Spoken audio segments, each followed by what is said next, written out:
In this video, I'm going to show you how to hook up the Auris BluMe to a stereo receiver. To hook up the Bluetooth receiver is really quite simple, and it only takes a couple minutes. So let's get started. We're going to use the analog or RCA outputs on this device, which will make this quite easy. What I'm going to do is I'm going to take my RCA cable and I'm going to use auxiliary input on the back of my receiver.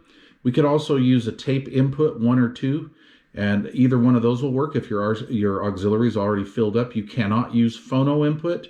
It is the wrong line level input. It'll be way too sensitive and it will not sound properly.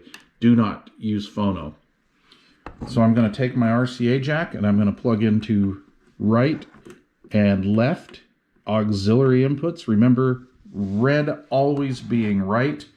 It's not going to blow up if you reverse them, but red is always right. It's just a good habit to get into.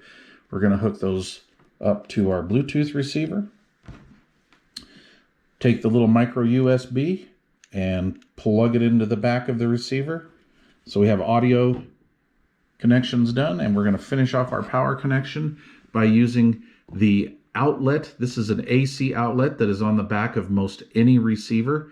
A lot of receivers have a switched outlet, which means that this 110 volt source will turn on and off with the front power switch on the receiver.